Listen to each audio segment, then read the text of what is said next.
So here we go. We are live. Welcome, everybody. We're going to just take a moment. Welcome, Miss Stephania. We're going to take a moment and make sure Stephania is going to get this on her social media. So I will be patient while you do that because there's a lot of energy in my system for this conversation today. And I will also let everyone who is joining us know that, of course, with all of the intensity of energies flowing currently, Stephania just recently is having some streaming challenges. So we're going to see how this goes. And if we get too locked up, we will reschedule and we will pick this up at another time. But there is so much we want to share with you today. So, first of all, Dr. Stephania Sciamano. And Stephania and I have been in each other's worlds for, I don't know, like 5 years, maybe? Something like that. It's been a while. I have been within her body of work. I have witnessed her. I have messaged Stephania on occasion to say, there's something that I would love to share with you. Is it okay if I do? And Stephania is also one of the women whose names I wrote on a page and months later carried it over and wrote it on another page, knowing that there would be a day and time when we would co-create together. So, Dr. Stephania Sciamano, welcome. I am so delighted to have you here with me. Thank you, Jacqueline. I'm so pleased to be here.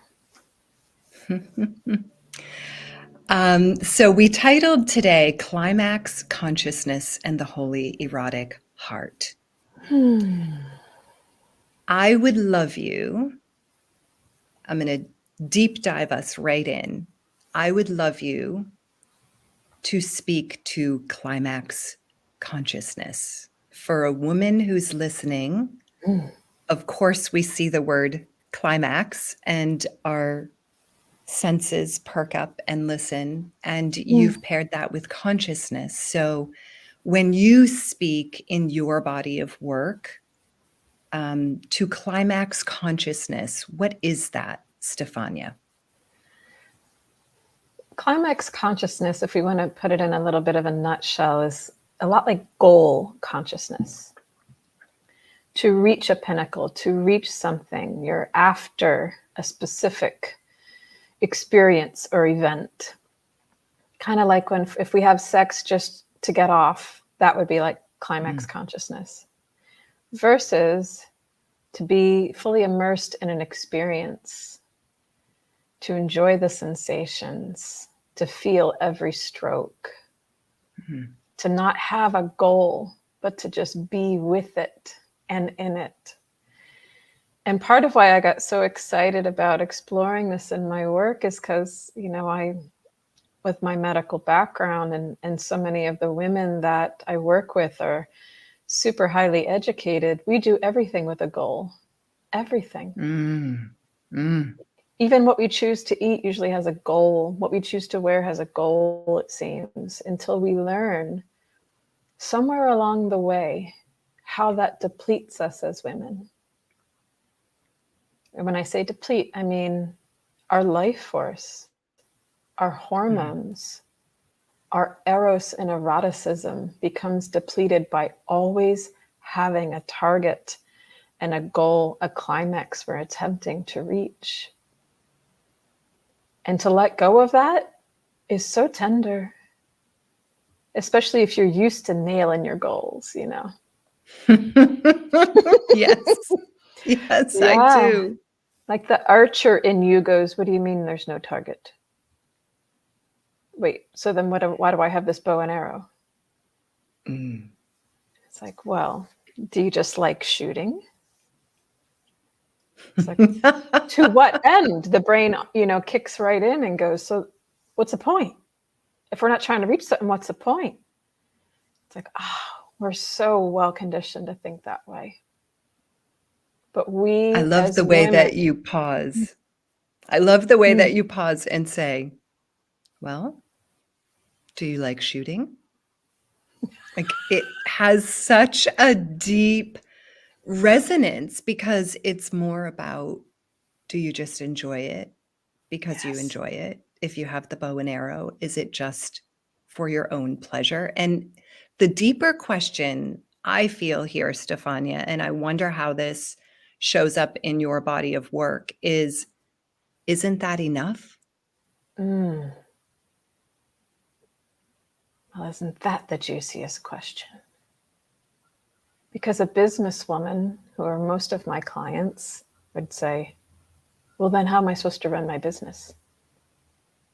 How am I supposed to get this number of clients? How am I supposed to get this amount of money? How am I supposed to get the guy? How am I supposed to lose the weight? There's always a climax she's trying to reach.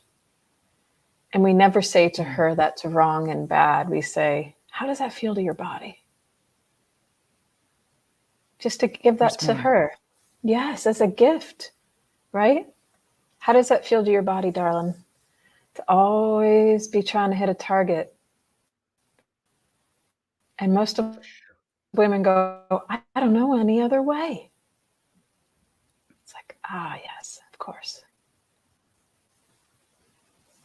And so for the woman who then you walk with her down this path, climax consciousness, which is brilliant. Before I ask my question, I'll say that it dropped in for me what you're speaking about. How does it feel in your body? And that there's a deeper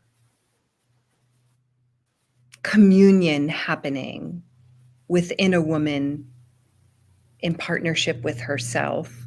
Of course, her man, her business, her children, whatever else may be in her life. But in this moment, we're just going to speak about the woman in herself. We're talking about her body. We're talking about her consciousness. We're talking about her desire, her drive, her life force.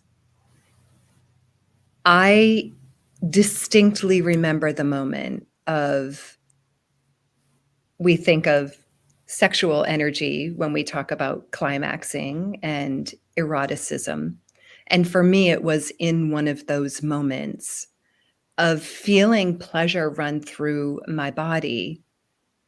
But rather than it running at high voltage and quickly climaxing and burning out, in that moment, my consciousness focused on the teeniest cell, like just right here, not even on the genitals or my breasts or anything we associate with climax and eroticism and our sexuality, but just this one place in my body, and how in that moment of pleasure, connection, intimacy, having desires met, being with the man I love, how that focus right here, instead of shrinking it, actually expanded the field and the sensation and the experience in my body, not of climax,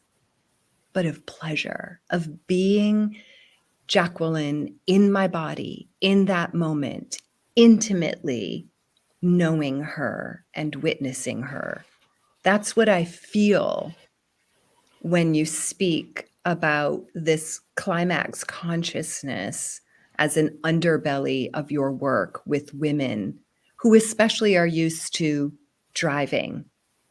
So I'm curious, shifting now to the holy erotic heart, when you begin to, I heard guide, but it feels much deeper. It feels like a true mapping, a true exploring and discovering. When you begin to bring her into her body in that way, what do you witness? Like, what is the transformation, the real in the body, physical as well as psyche and patterned response? How does it move when you're working with a woman who's patterned in climax consciousness? It depends a little on how hard she wants to hold on. Because some ladies hold on tooth and nail. And it also depends if she lets herself be led. And that's a real funny thing, because if a lady's used to being the boss all day about everything, sometimes she has a little bit of trouble. I always know when that little bit, like I always know with you what's happening. Yeah, I'm being loving, right? When I say that, because I'm like, I mean, I add sass always with my clients. I'm like, how long are you going to fight me for? And she's like, oh, because she knows I'm not being mean. I'm kind of like, Of well, course. am I fighting me? I'm like, we're wrestling right now. Like, really? Yes. You say you want this. I'm telling you that's the path. What's so hard about it? And then that's usually when a woman might cry or feel some deep emotions and say, I just don't know how to let go. Sometimes the letting go is the hardest part. And that's where the metaphor of the heart is so brilliant, because the heart does not retain the blood. There are laws of the heart. So anatomy is like, one of my favorite things ever, because I think God created something that is just so miraculous and spectacular. Like, I geek out and cry. I get so into it, because the heart does not retain the blood. We cannot. What does that mean? So all the blood that comes in goes back out. In fact, if blood stays behind, that's got a pathological name called regurgitation, cardiac regurgitation. That means the valves aren't working right. That creates all kinds of things. And so what a woman wants to do, she wants to retain, she wants to hold on to it.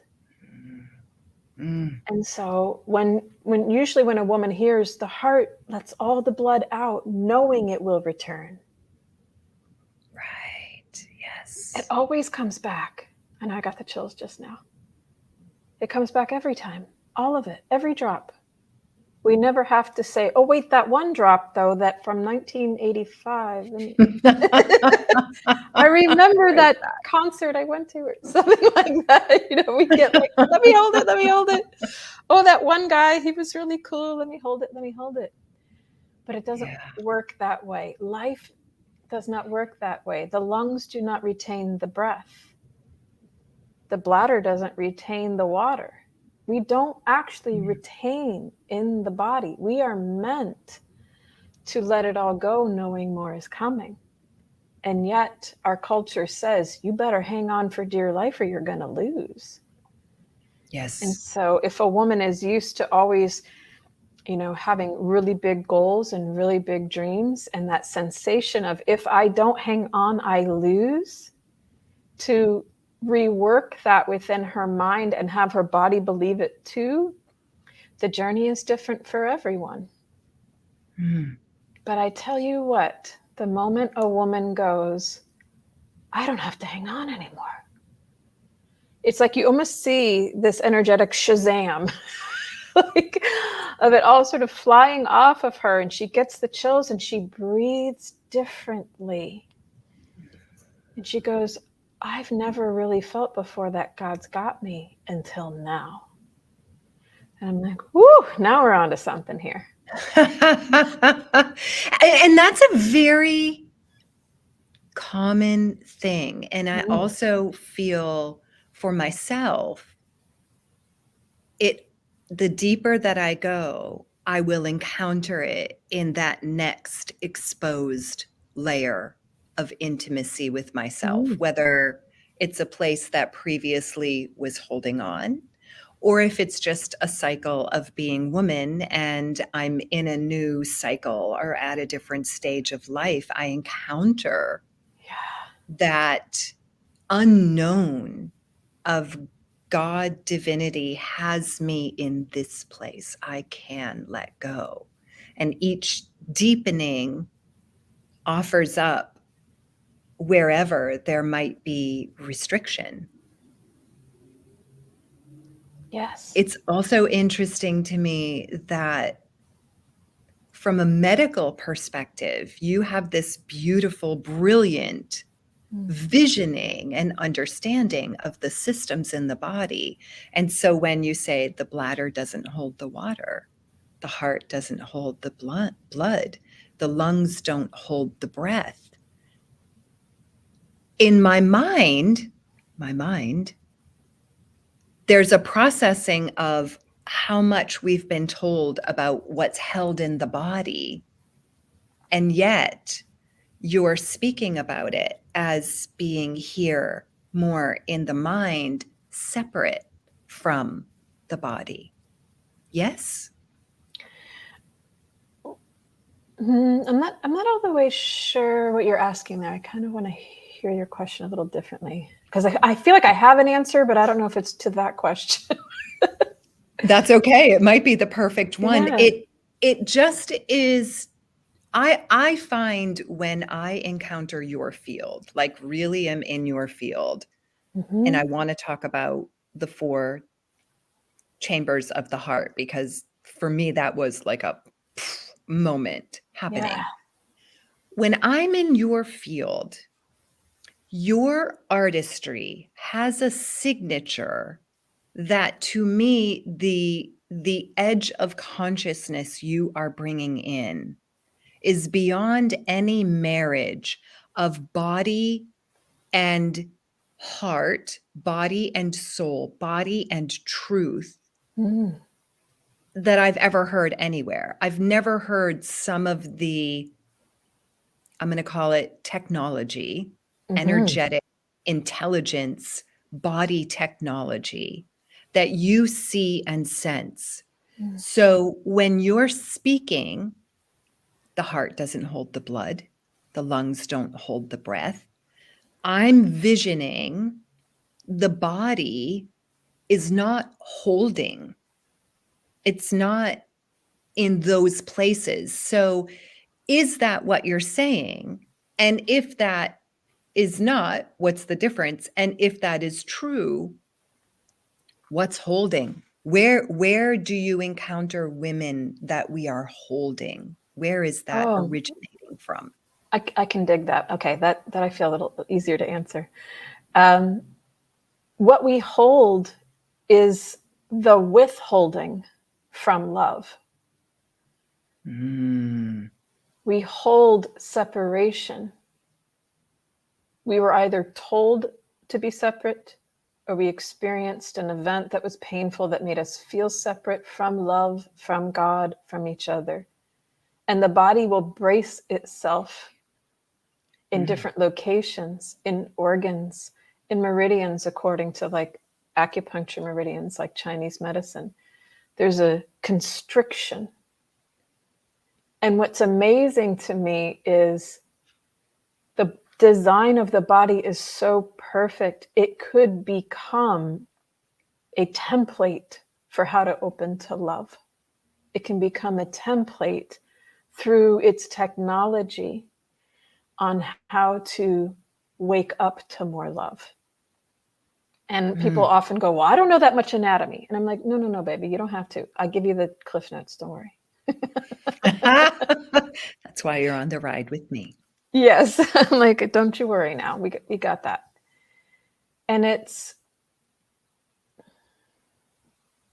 even the dance of the masculine and the feminine. It's the dance of the exhale and the inhale. It's the dance of the plus and the minus. It's the, we don't need to hold on, more is always coming. It's all there. And is that not what we are taught as spiritual wisdom? It doesn't even have to be a dogma. All of the different faiths agree here. And the body shows us how.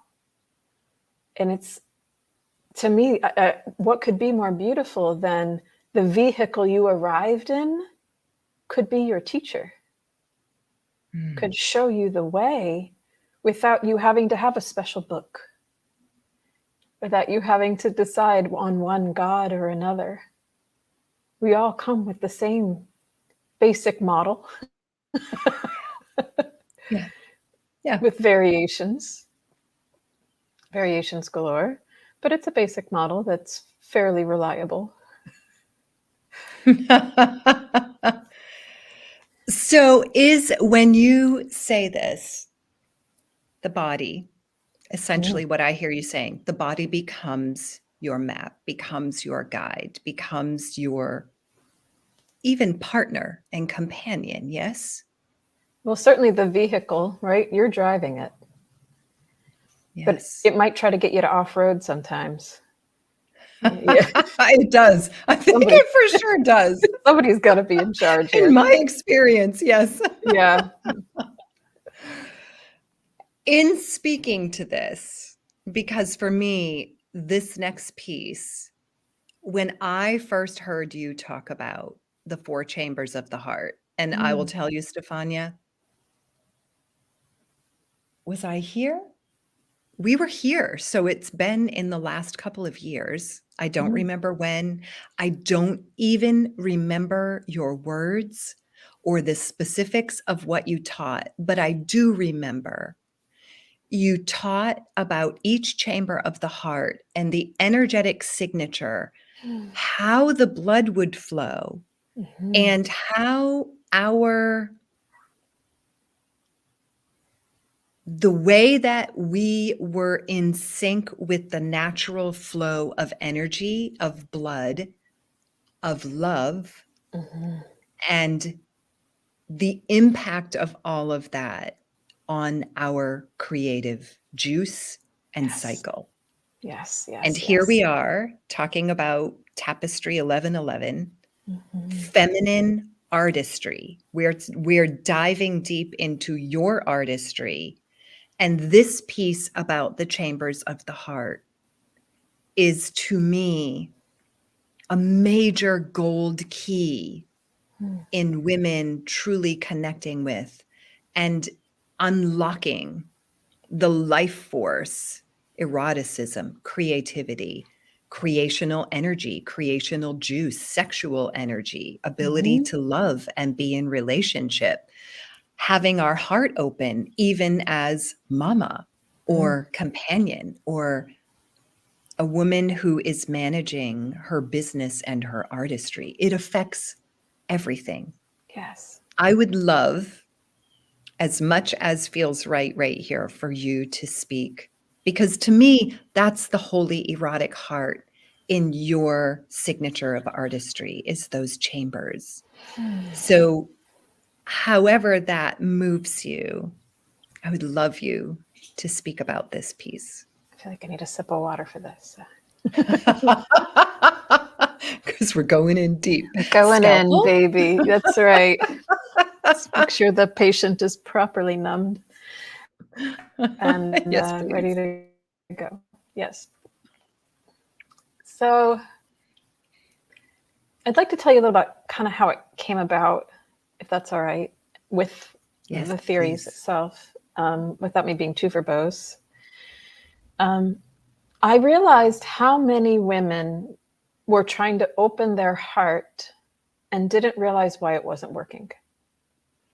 Or how many women wanted to invite in the new, but were still completely packed full of the old.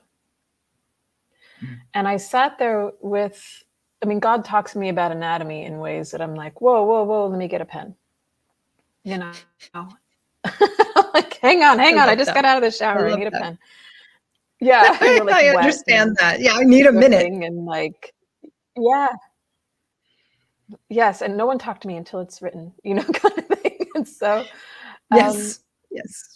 it's amazing how many women do certain patterns that we see with the heart. So with the first chamber, this is like one of my favorite parts. Sorry, I have a puppy that is having a dream and kicking me on my lap, so hang on. All right, arms out of the way of the puppy. Romeo. He's like doing this. Yes, he's like, excuse me, I'm not comfortable enough, mommy. Phew, I got a little distracted. The first chamber of the heart is where the masculine returns to the feminine. She is the open chamber. He is the hot and high velocity blood. He is very on the move, and she is the receptacle. So if you can imagine the heart as 4 chambers, 2 upstairs, 2 downstairs. The first chamber is toward the right shoulder. And this is where blood comes back. And the way God showed it to me, he returns home to her here. Incidentally, it's exactly the same spot where our pacemaker lies. The spark of your heartbeat is exactly the spot where he returns home to her. Their reunification is the spark of the electricity of your body. We are electrical beings, and we must have plus and minus to create a charge. So here we have that first chamber where you let things in or let him back to return. And women all the time go, I'm open, my heart's wide open. And this is where again, I add sass. I'm like, you sure about that? I love the sass. I love the sass. Yep. You sure, baby? She's like, oh, I'm wide open. I'm like, maybe. But what we end up finding is that she's guarded her heart while saying, you can come in. It's like a cognitive dissonance. Come in, but I might also take off your head. Yeah. And it's not a thinking mind thing. It's not like she's thinking this and going, oh, but I'm open.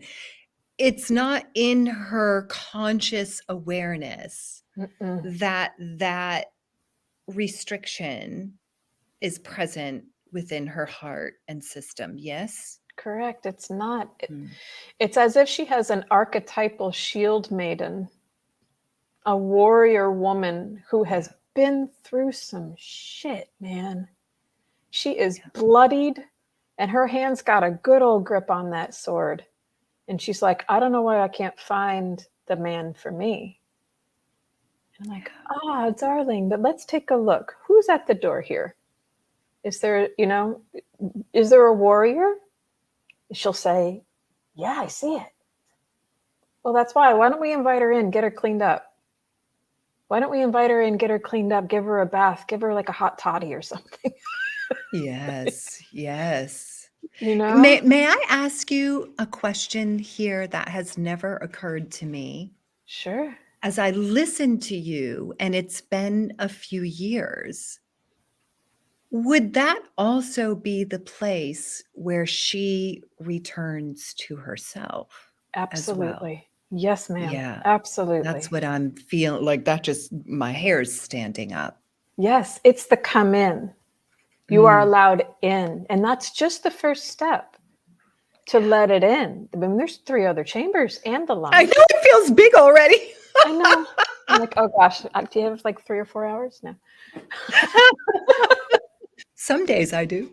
Some days. I know that's what our messenger is for, right? Yes. So can you let it in the first place? And a lot of women think they are, or they're doing these heart-opening ceremonies that are almost forcing the door open. Like, wham, come on. She's getting impatient with herself. Just open already. She's saying to herself, and yet the shield maiden is just following her instructions. Protect me.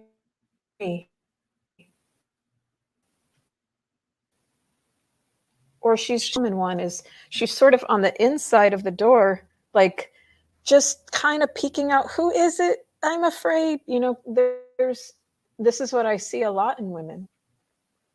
And so the first chamber is whether or not you're letting it in the first place. If you can't let it in, darling, it doesn't get to the other 4 or 3 chambers, right? It's got to come in the door to start. Stephania, if there's a woman who's listening and she resonates with that, is there a conscious shift? Certainly, I know in your body of work there is. So it may not be something right here in this moment to offer. Is there in this moment a small piece that you would say to any woman listening that if she resonates with that, then what? I would ask her to go into her inner wisdom. Feel into that. Remember, we said it's near the right shoulder. Kind of put your hand here. Be like, whew. Okay.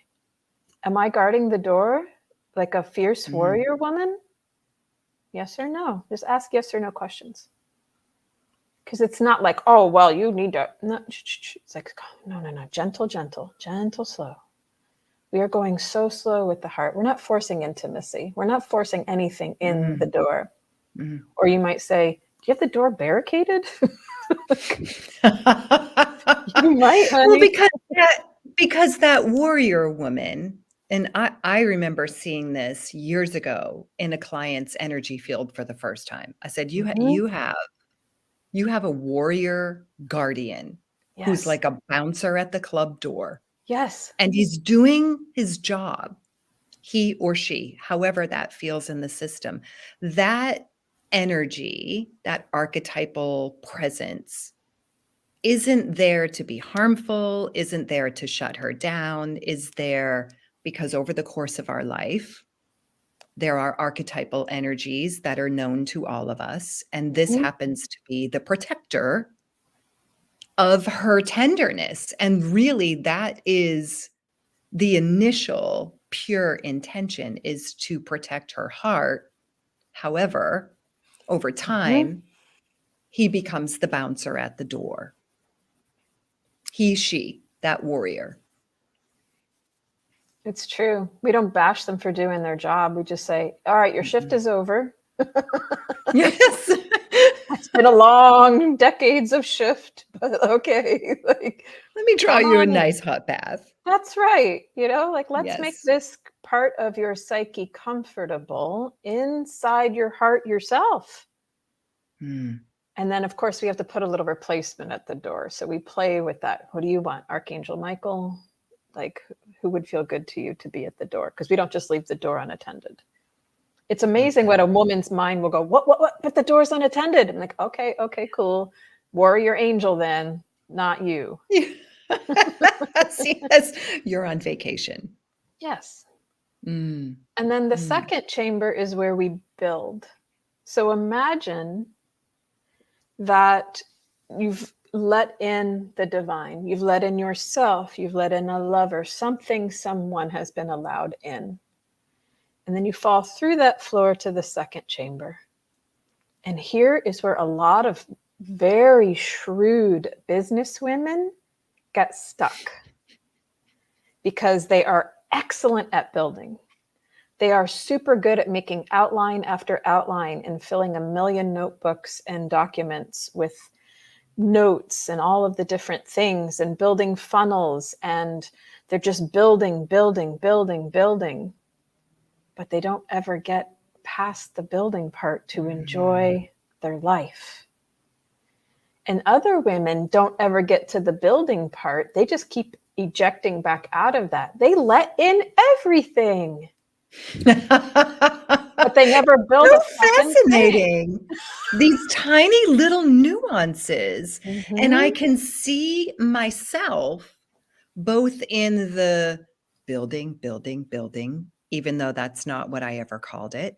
And I can see myself in the, I'll just let in everything and not build at all. Right. It's such a balance, and not that we are meant to balance it, but as we go through our cycles and the moments of our lives, isn't it true? We likely will touch both places within that chamber of the heart. And is it also dependent on where you're at in your hormonal cycle, whether you're still bleeding or not?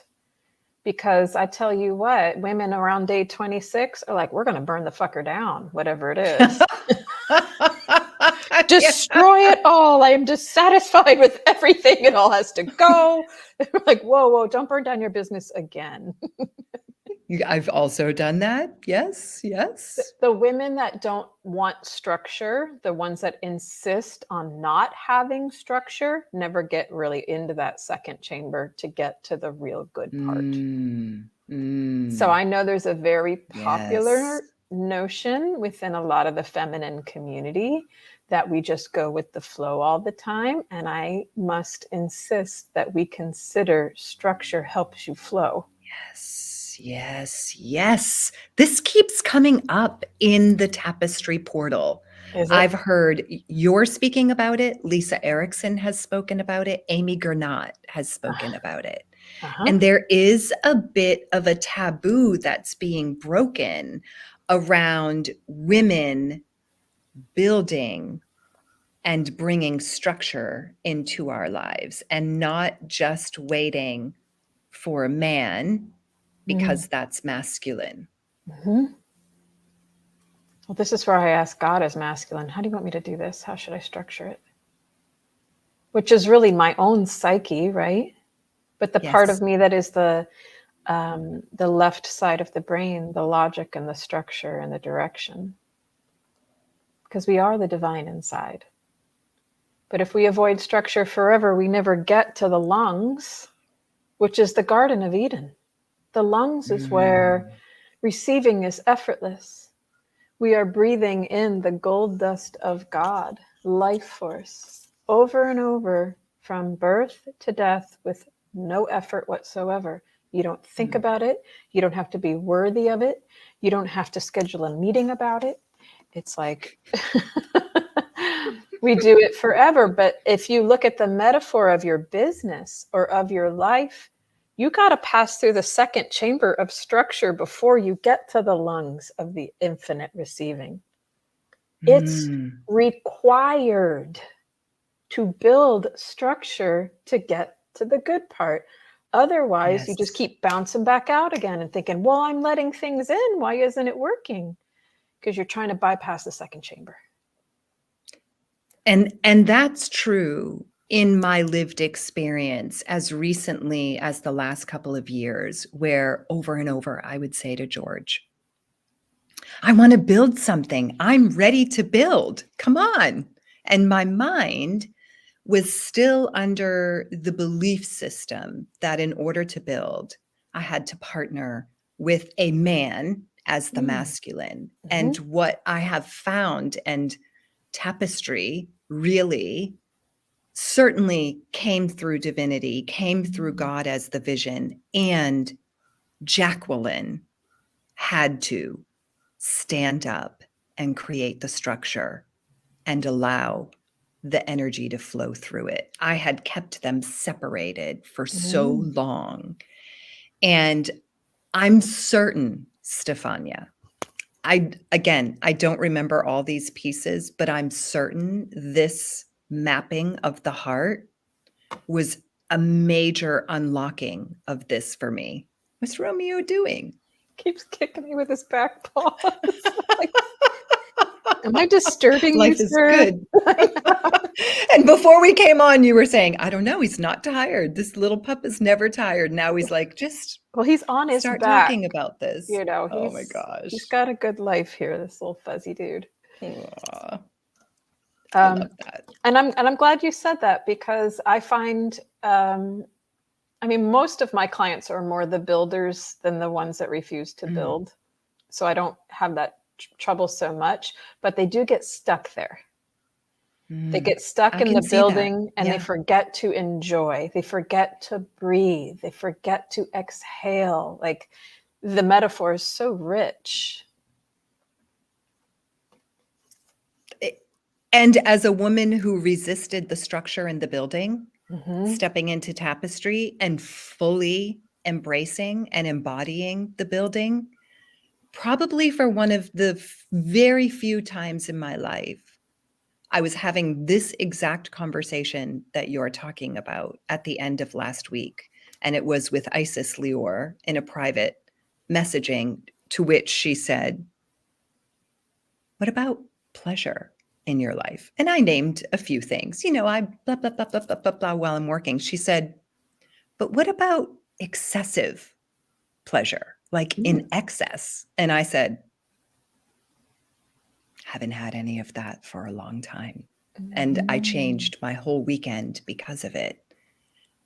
But I understand that women get stuck in that because going back to that climax consciousness, it's very easy to see the tasks and just continue to focus on the task. And you and I are both mamas.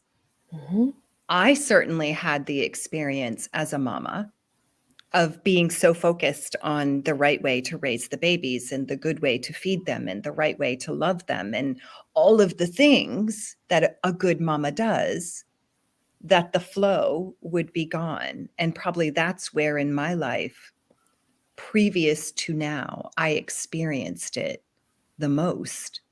Just so much structure, really rooted in, I didn't want to fuck up my kids. I didn't want to make a mistake. I didn't want to ruin them. I didn't want to get it wrong. I didn't want them to be affected. Good luck. I know. Oh, mama, I know. Good luck. Yeah. I mean, the best laid plans and then they sneeze. Who knows? Exactly. Yes. Yeah. And we have to remember too, when we get stuck in the building, like you said, the pleasure, you didn't say it exactly this way, but it does decrease. And it dries out a lady. Yes. I literally said, I'm arid. Like I'm arid. I'm exhausted. My body was telling me. And I knew, but that's the beauty of why I've called in so many women, because we can know, but when we sit in conversation with another woman, there's such a vast spaciousness to feel it and to receive it and to drop down into it, which is different than, I mean, I know it. I know it. So I'm doing the tasks that answer how I know it. Well, that's different than I'm in it. I'm in it fully. And all the way in the body while you're doing it. So one thing I warn women about if they're a big time builder is how much time are you spending just in your mind? And can you connect that bridge down to the body? And what is the bridge? It's the heart. Of course it is. It's like, come on down, mama, come on down. It's only about a half a foot. You can do it. Get down in here, because the thing we all want is the lungs, that infinite receiving, the effortless breath. But here's the kicker, and here's where women go, oh, no, I want to stay in the lungs. Like, but the blood doesn't. Yes. Like, Yes. I hate to break it to you, baby, but there's more, there's more. And in the third chamber, we go from lungs back to heart. And in the third chamber, it's like, and this is where a lot of women also are stuck, is you have to let go of what was, even if it was what quote unquote perfect, which the lungs metaphorically can feel perfection, like the Garden of Eden. So the third chamber is almost like a trapeze moment, letting go of the old to grab the new or to experience the new. And this is where a woman is trying to go backwards. She says, remember that one launch I had that was a 100K launch? I want to do that again. Exactly. And we can never build on a desire of getting the exact same thing again. It doesn't work. And it's going to block your blessings, or it'll keep the divine from designing it more perfectly for you. Please say that again. This is where, like, I immediately, when you say that, this is where I was stuck when I first listened to you. I was right here. Yeah. And when you spoke of it, it's like, it was my get out of jail free card. Suddenly something broke open for me. I have like major shivers. And I Mm-hmm. was able to move again where I had become stagnant in even looking at God and going, like, I don't fucking understand. Mm-hmm. Why did I go to the Garden of Eden only to be booted out? Why? Only to be booted, exactly. Fuck. This is bullshit. Yeah, yes, I had all the feelings, Oh Stefan. yeah, and I know, and God's heard all the 4-letter words, so let it rip, you know. I love that. Yes. I'm not afraid to say how mad I really am sometimes. It's I want to go back. I want to go back to that thing. I want to recreate that thing. I loved that relationship. I loved that launch. I loved that trip I took somewhere, and we try to do it again. And that is where the ego will fuck you up, because we get stuck, and that's climax consciousness at its finest, because we're like, I want that thing. And yet the divine can design it better, meaning it can be better clients. It can take less of a toll on your body. It can lead you to more rich relationships. It can be a way that has more space than you've ever experienced before. But if you're focused, fixated, and obsessed on going back to something, the blood does not flow backwards, ever. It does not. There's actually safety valves all through your body to make sure the blood doesn't do that. But our grand intellect goes, oh, I will too. No, you won't. I know you have some northern woman in you, but that came out like a true southern woman. I know. That's great. Well, I've been living in Louisiana a while now, so I understand. Yes. it's true. But the mind then begins to almost hurt. The heart begins to hurt because we say, why can't I make that thing happen that I did before? And then we go, must be my limiting beliefs. And I'm going, it's not your limiting beliefs. It's not meant for you. I love the matter of fact directness in that statement. Yes.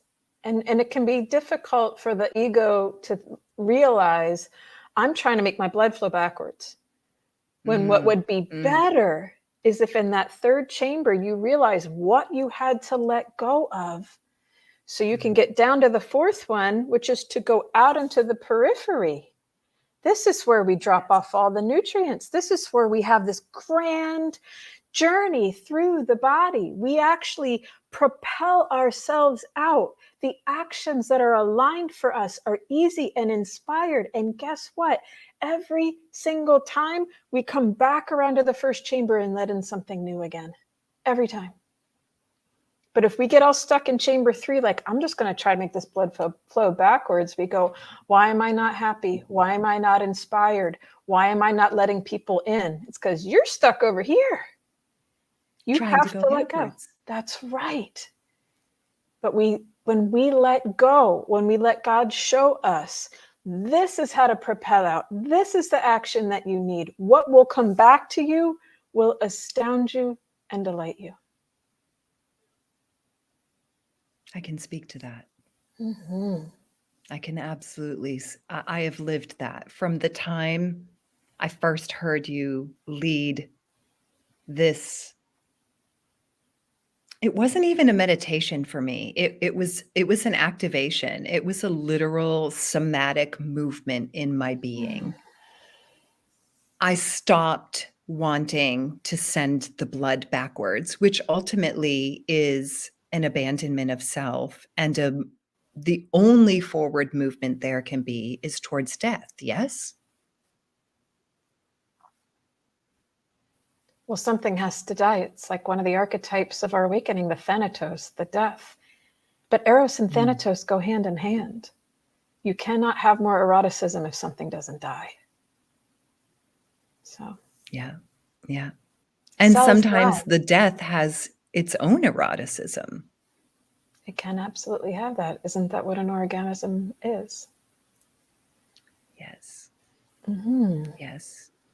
As long as you're not fixated on it. Yes, as long as it's flowing on its own. Right. So the body will show us. We have to let go to let in the new. We can't go back. The blood will not retain. It will not flow backwards.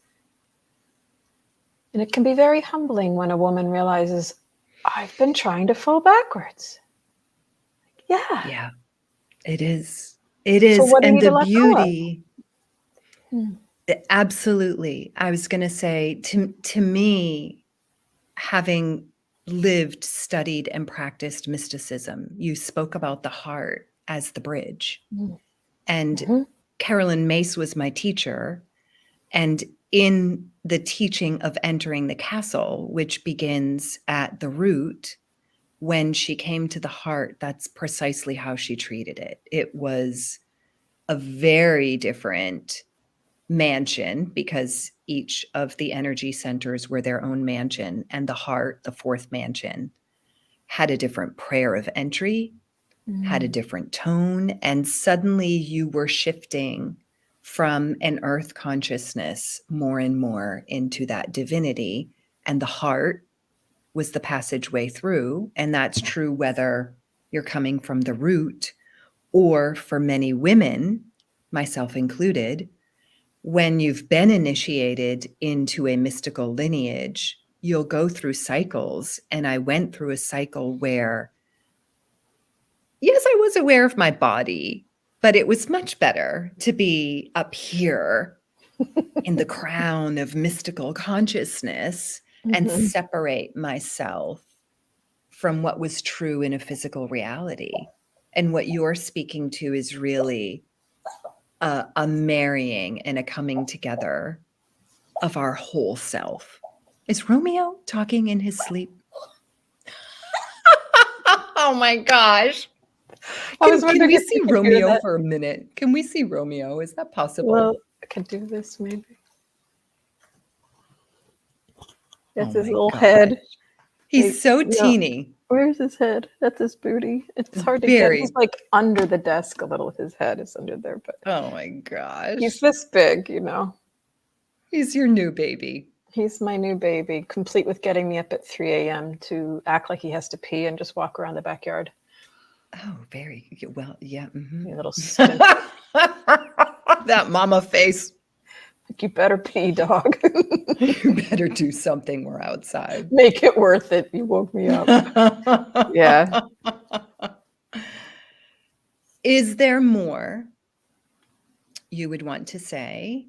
I think in a woman connection. A woman can use what we please. just used almost diagnostically for herself. Because I know how we love to be self-sufficient. I know I do. Every woman I know is a wildly independent lady. Even if she's with partner, she wants to be able to take care of herself because there's an honor to that in some ways. And yes, we do have interdependence and need each other. But, if a woman feels stuck, it might be a question to ask yourself, are you letting anything in? If you're not, boom, there's your answer. Okay. Yeah. So then let's see why the door's not opening. Are you feeling like nothing ever sticks? There's a good chance you're not entering the second chamber. You're not even building anything. You're not creating any structure. And if you're averse to that, you might have to take a deep look, have a conference with yourself on why structure sounds bad to you. You're afraid it will imprison you. I hear that a lot. They're afraid it'll take away her freedom, right? Yeah. Or what if I build it wrong? I'm afraid of getting it wrong. What if I build this entire funnel and it doesn't work? Or, whatever it is. And my favorite one, which is the one I still do sometimes, is I change so much. If I build something, I'm just going to change it. Yes. I've encountered that also. Yes. Oh, that was a wonderful thing I built that I'm now going to change. Huh. Like, okay. But that's the feminine. The feminine loves the new and she's ever changing, always, always, always. So there's nothing wrong with it. We just have to learn to adjust. Do you ever let yourself get to the good part? Do you let yourself get to the breathing? Some women know immediately. Oh gosh, I sure don't. Is there something you need to let go of? Is there something you're trying to flow backward toward? Then you're going to feel stuck in liminal space. This is when women go, I'm in liminal space. I'm in the void. I'm like, are you in the void, darling? Or are you actually avoiding your divine assignments? There's a difference. There's There's void the and void, there's a void. Yeah. Sure. Oh, I was right there with you. Like, God bless the personal development industry. It has given us so many buzz phrases, and they're used incorrectly a lot of the time. And I love to be the voice of sass and reason and be like, sweet child, no, that is not what is happening. Nice try, though. Yeah. Or are you avoiding the action, the aligned action that gets you? This is the scary part, because it's like you were all safe and warm in the heart, and now you got to go out into the wild, wild world, and you don't know what's going to happen. It's a leap of faith. Yes, yes, yes. And when you're in that safe heart, you're sort of like contained and invisible, and suddenly you're taking that leap of faith, and you're very exposed, and the whole world can see you. And Yes. there's going to be a point where, if you choose to put it out there, whether it's in love, whether it's as a parent, whether it's with a partner, in your relationship with divinity, in your work, it really doesn't matter. There's always going to be a point where you are raw, naked, and exposed, and it doesn't feel good. Right. Just accept it. It's going to happen. Mm-hmm. And it's okay. That's right. It's how we get nourished, though. We have to remember that the body gets nourished when the blood leaves the heart. It's like, these are where the metaphors, like, I just like, whoo, that, okay, God, okay, I hear you. Tell them, this is what I hear in my mind. Tell them they have to leave the heart. They have to actually go into the periphery for the body to be fed. And I'm like, okay, I hear you. Like, the design is perfect. Why are we fighting it? Yeah. I love this, especially in when you say the divine, the design is perfect, which is also the divine. The way that you bring it through these heart chambers, I've never heard, not one piece of it. There's not one little bit I've encountered anywhere else.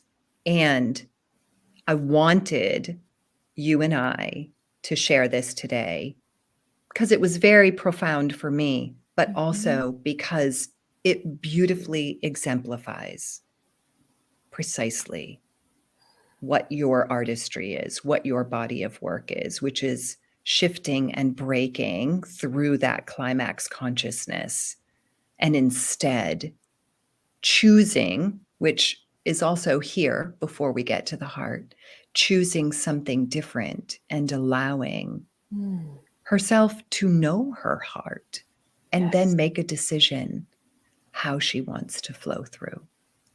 And to not rush.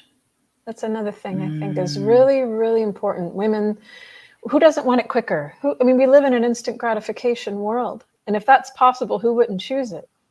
But at the same time, if you've never sat in your own heart as a woman, if you've always just tried to get to the next thing, I might even tell a woman to sit in that first chamber for about a week. Why don't you set up shop, make it cozy, put up curtains? I love this. You know, make it yours. Make it the right scent. Make it the right light for you, wherever you're at today, in your cycle, in your life, in your business. What is so wrong with sitting with yourself for a minute before you try to propel to the next thing? In some women, it's the most relieving exhale. The space she says she wants, it's like an assignment to do that for a week. And then she comes back with, I didn't know how bad I needed that. Yeah. Yeah, girl. Yeah. Because that space of the heart that you're speaking about in this moment is certainly where she meets God, but it's also where she meets herself. This is what I have witnessed so challenging for women, is rather than there, or there, the man, the God. Certainly, I am not discounting God. But if all of our energy is always put into something else and we never take the time to be with this woman, the magic won't unlock. That's a whole word right there, Miss Jacqueline. We cannot force intimacy even with ourselves. No, we can't. Sit with It's it. yes. Which is what we want. I mean, we want to be courted, right? Yep. It's like chasing yourself, you know? The moment you look in the mirror and you're like, I look amazing. I do say that. Oh, I do say that. Like, Lord, I need some air. I look good. Yes, yes. And to truly, and it's not an arrogance. It's not, I'm so full of myself. It's a true relationship with that woman in the mirror, and a knowing of her, and a loving, and an adoration, and an intimacy of knowing her. That's magic. And that's where our art comes from. Yes. That is Yes, the it is. genius. That is God streaming through you as art, as a gift back to God. Yes. Yes. Stephania, you know I love you, and thank I love you. you too. Thank you. You. Stephania will be one of our presenters for 11/11, and forgive me, I can't remember what time you're on, because I've been looking at so many of you. I want to say maybe 3, That maybe? sounds, I think that's right, but I'm not sure. I did look at it once. In any event, it's Yeah. on the website, tapestryfemininecollective.com. We're all so caught up in the pleasure of this, we don't remember all of the details. That's why we created structure on the Yes. website, and you can visit and go to our schedule page. It will tell you when Dr. Stephania is presenting, and you can also go to our presenters page and learn more about Dr. Stephania and her body of work and how to connect with her. Thank you. In the meantime, anybody can find you on Facebook. You're all, from my perspective, that's where I see you. You're always there. You have a group, and they can learn more about your work. Yes? Yes. Thank you. Beautiful. Thank you for your yes. It's my pleasure to be here, and thank you for bringing this topic forward too. I loved sharing it. Okay, my friends, that's it for today. Stephania, thank you. Everybody have a beautiful day. Bye-bye.